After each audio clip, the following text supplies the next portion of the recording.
बिस्मिल्लाहिर्रहमानिर्रहीम। अस्सलाम वालेकुम। ये स्टूडेंट्स अपने प्रीवियस लेक्चर में हमने दो फ्लो चार्ट जो है ड्रा करने सीखे। उसके बाद नेक्स्ट है आपके पास draw flow chart to find the area of a parallelogram. आपने जो है वो पैरेललोग्राम का एरिया मालूम करने के लिए एक फ्लो चार्ट जो है वो ड्रा करना है। तो जो है वो उसके साथ ही उसने नीचे आपको हिंट भी दे दिया कि आपके पास पैरेललोग्राम का एरिया फाइंड करने का जो फार्मूला है वो आपके पास होता है b मल्टीप्लाई बाई एच।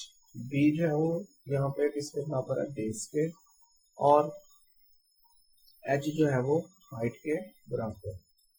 तो आप जो है वो आपने एरिया मालूम करना है। तो जैसे ही आपको जो है वो फार्मूला जो उसने हिंट के अंदर दे दिया, तो इसका क्या मतलब होगा कि आपने यूजर से b यानी कि बेस और जो है वो हाइट पुट करवानी है। तो ये दो चीजें जो है वो आपने यूजर से पुट करवानी है और उसके बाद जो है वो फिर फार्मूला लिख देना है और उस फार्मूले के अंदर जो है वो आपका आंसर जो है वो आ जाएगा सॉल्व होने के बाद। तो इसको जो है वो स्टार्ट करते हैं।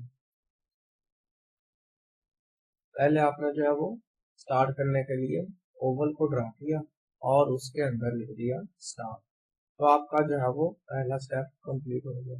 उसके बाद नेक्स्ट जो है वो आपने फ्लो लाइन लगाई और फ्लो लाइन लगाने के बाद आपने जो है वो इनपुट का सिंबल ड्रा किया।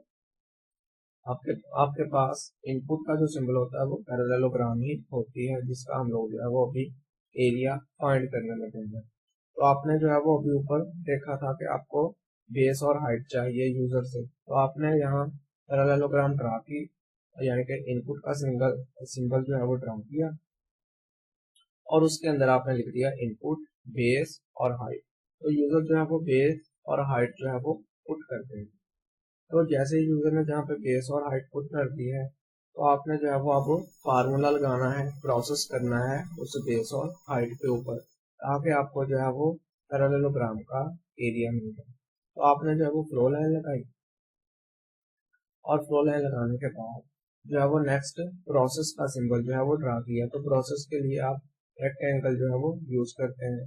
तो आपने जो है वो रेक्टेंगल बनाई और उसके अंदर आपने लिख दिया area is equal to base multiply by height. User ने जो भी बेस और हाइट पुट की है वो आपस में मल्टीप्लाई हो जाए। तो यहाँ पे क्या होगा, फिर इसके अंदर जो है वो आप डाटा के ऊपर अवामल सरंजाम देंगे, बेस और हाइट आपस में मल्टीप्लाई हो जाएगी और जो फाइनल आंसर होगा आपका वो जो है वो इस एरिया के अंदर सेव हो जाएगा। अब आपके पास जो आंसर है वो एरिया के अंदर जो है वो सेव हो गया है, लेकिन अभी आपने जो है वो उसको डिस्प्ले नहीं करवाया, आउटपुट आपको जो है वो नजर नहीं आ रही। तो उसके बाद आप क्या करोगे, नेक्स्ट जो है वो फ्लो लाइन ड्रा करोगे। अगली फ्लो लाइन ड्रा करने के बाद आप जो है वो आउटपुट का सिंबल लिखोगे। आउटपुट के सिंबल के अंदर आप क्या लिख दोगे, आपने एरिया जो है वो शो करवाना है और एरिया जो है वो इस एरिया के अंदर जो है वो उसका आंसर सेम है। तो आप क्या लिख दोगे, प्रिंट एरिया। तो इस एरिया के अंदर जो भी आंसर फाइनल सेव हुआ था वो जो है वो आपको डिस्प्ले हो जाएगा। तो आपने जो फ्लो चार्ट ड्रा करना था उसके अंदर आपने पैरेललोग्राम का एरिया फाइंड करना था। तो जब ये वाला स्टेप जो है वो चलेगा, एग्जीक्यूट होगा, तो आपको एरिया फाइंड हो जाएगा। तो इसका मतलब है कि आपने जो है वो अपना प्रॉब्लम जो है वो सॉल्व कर लिया है इस फ्लो चार्ट के जरिए, और आपने जो है वो अपने सारे के सारे स्टेप जो है वो कंप्लीट कर लिए हैं जो आपको चाहिए थे। तो उसके बाद आप जो है वो नेक्स्ट फ्लो लाइन लगाओगे और फ्लो लाइन लगाने के बाद आपने जो है वो उसको एंड करना है। तो आप जो है वो दोबारा से ओवल को ड्रा करोगे और उसके अंदर एंड लिख दोगे, तो आपका जो है वो फ्लो चार्ट कंप्लीट हो जाएगा। नेक्स्ट फ्लो चार्ट है आपके पास graph flow chart to determine if a given number is even और ऑड। ये आपने जो है वो ऐसा फ्लो चार्ट ड्रा करना है जिसके अंदर यूजर जो है वो कोई नंबर पुट करेगा और फिर उसके बाद जो है वो फ्लो चार्ट आपको शो करवाए तो यूजर ने जो नंबर पुट किया है वो ऑड नंबर पुट किया है या इवन नंबर पुट किया है। अब आपके पास ऑड और इवन नंबर कौन से होते हैं, आप देखते हैं कि आपके पास ऑड और इवन नंबर जो है वो कौन से होते हैं। ऑड नंबर आपके पास ऐसे नंबर होंगे इनको 2 के ऊपर जो है वो डिवाइड करें और वो जो है वो पूरा पूरा डिवाइड ना हो, आपको आंसर जो है वो पॉइंट के अंदर आंसर मिले, ऐसे नंबर को ऑड नंबर कहते हैं। मतलब कि ता का दांत जो होते हैं उनको ऑड बोलते हैं। और इवन नंबर ऐसे नंबर होते हैं इनको 2 के ऊपर आप डिवाइड करो तो आपको जो है वो नीचे 0 मिले, जो रिमाइंडर हो वो 0 बच जाए, पॉइंट के अंदर आंसर ना आए। मतलब कि जो जुस्त आधार होते हैं उनको इवन कहते हैं। तो अब आपने ऐसा फ्लो चार्ट लिखना है जिसके अंदर यूजर जो है वो कोई नंबर पुट करेगा और फिर आपने जो है वो बताना है कि जो यूजर ने जो नंबर पुट किया है वो इवन नंबर है या जो है वो ऑड नंबर। तो अब जो है वो आपका पहला स्टेप क्या होगा कि आपने पहले तो उसको स्टार्ट कर दिया, ओवल ड्रा की और उसके अंदर लिख दिया स्टार्ट। तो आपका जो है वो फ्लो चार्ट स्टार्ट हो गया। उसके बाद आपने फ्लो लाइन लगाई और फ्लो लाइन लगाने के बाद आपने जो है वो नंबर पुट करवाना है यूजर से। तो आपने जो है वो पैरेललोग्राम का सिंबल यूज किया और इसके अंदर लिख दिया इनपुट एन। तो यूजर जो है वो कोई नंबर पुट करना है, मतलब कि एन कोई नंबर पुट करेगा, वो जो है वो यहाँ पे एन के अंदर सेव हो जाएगी। अब उसके बाद आपने जो है वो फार्मूला लगाना है उसका जो है, ताकि आपको पता चल सके कि वो नंबर इवन है या ऑड है। तो फार्मूला लगाने के लिए आप प्रोसेस का सिंबल यूज करोगे। तो प्रोसेस का सिंबल यूज करने के लिए आपने जो है वो नेक्स्ट रो लाइन लगाई और उसके बाद जो है वो आपने प्रोसेस का सिंबल ड्रा कर दिया, मतलब के रेक्टेंगल ड्रा किया। अब आपने यहाँ पे फार्मूला लगा दिया REM is equal to n mod 2। REM मतलब के यहाँ पे रिमार्क्स। तो आप यहाँ पे REM एक उसने वेरिएबल यूज किया है और आगे एन भी वेरिएबल है और मॉड जो है वो फार्मूला के लिए मॉडुलर सेपरेटर यूज कर दिया और यहाँ पे जो है वो 2 होता है। अब ये मॉड क्या होगा, जिस तरह से आप एक सिंपल तकसीम करते हैं तो सिंपल तकसीम के अंदर आपका आंसर जो है वो पॉइंट के अंदर भी आ जाता है और जो आपके पास सिंपल तकसीम होती है उसके अंदर जो आंसर होता है वो आपका जो है वो रिमाइंडर जो होता है वो आपको आंसर शो नहीं करवाता। अब जो मॉडुलस ऑपरेटर है ये भी तकसीम की तरह ही काम करता है, लेकिन इसने आंसर आपको कौन सा शो करवाना होता है, जो नीचे बचता है तकसीम होने के बाद जो भी चीज़ नीचे बचेगी रिमाइंडर में बचेगी वो जो है वो इसमें शो करवानी होती है। मिसाल के तौर पर आप जो है वो 4/2 करते हैं, मतलब के 4 को 2 पे जो है वो डिवाइड करते हैं तो 2 बार जो है वो आपके पास 4 हो जाता है, तो नीचे क्या बचा 0 और ऊपर जो है वो होता है 2 लिखा। अब अगर आप सिंपल तकसीम कर रहे होते तो आपको आंसर 2 मिल जाता, लेकिन अगर आप मॉड कर रहे हैं तो आपको आंसर जो है वो फिर इसका 4/2 का आंसर जो है वो आपको 0 मिलेगा।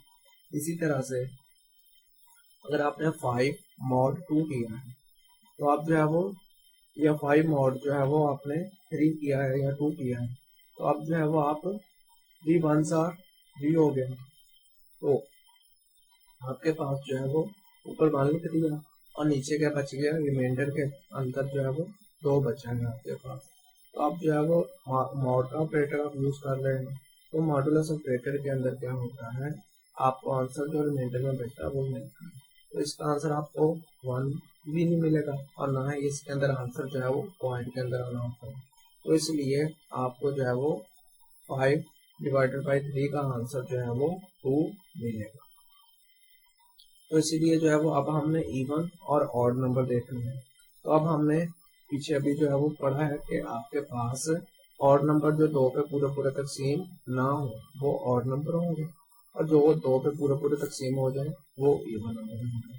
तो इसलिए आपने देखने के लिए कि आपको जो है वो नीचे क्या चीज बचती है, अगर तो नीचे 0 बचेगा तो आपका इसका मतलब होगा कि नंबर जो है वो आपके पास इवन है।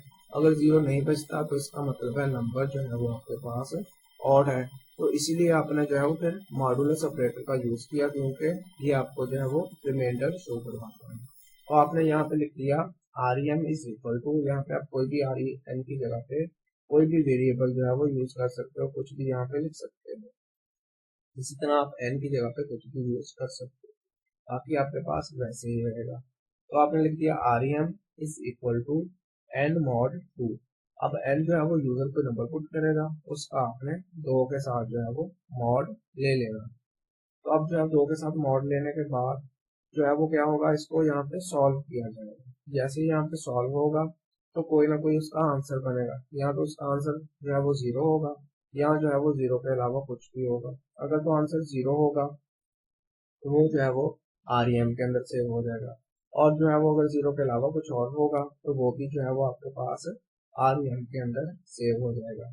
उसके बाद आपने जो है वो सिंबल जो है वो डायमंड शेप का सिंबल जो है वो पढ़ा था अपने प्रीवियस लेक्चर में, जिसके अंदर हमने पढ़ा था कि जो डायमंड शेप है इसको जो है वो डिसीजन सिंबल या फैसले का सिंबल भी बोलते हैं।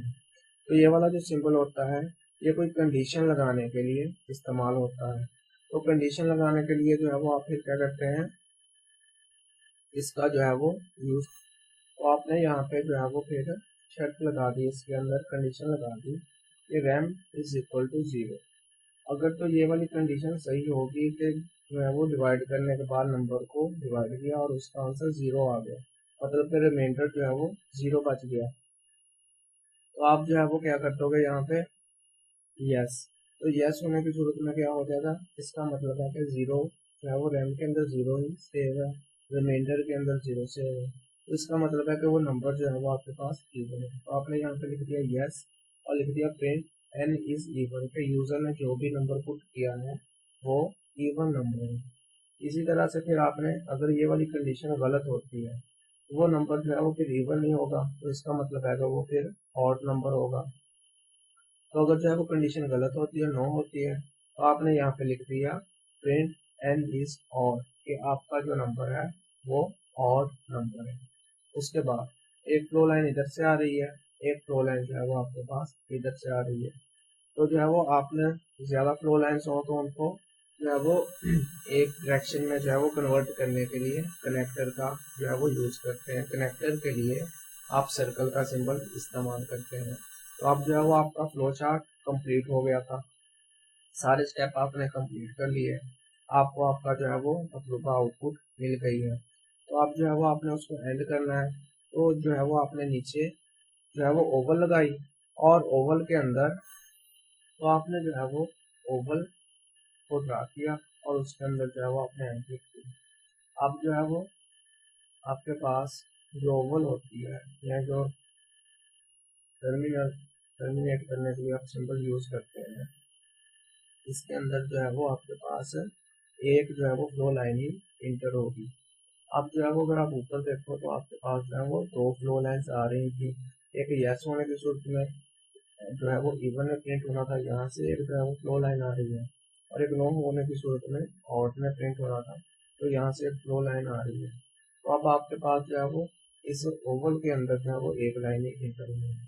तो हमने जो है वो जब सिंबल पढ़े थे तो तब पढ़ा था कि अगर जो है वो मल्टीपल डायरेक्शन से आपके पास फ्लो लाइन्स आ रही हो तो उसको आप एक डायरेक्शन में कन्वर्ट करना चाहते हैं, तो उसके लिए आप जो है वो फिर कनेक्टर का इस्तेमाल करते हैं।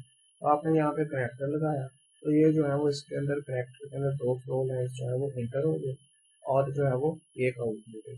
अब जो है वो एक जो आउट हो रही है उसको आपने जो है वो दोबारा से इधर जो है वो ओवल के अंदर इंटर कर दिया, तो इस तरह से आपका जो है वो फ्लो चार्ट कंप्लीट हो गया। ये था हमारा आज का लेक्चर। अल्लाह हाफिज़।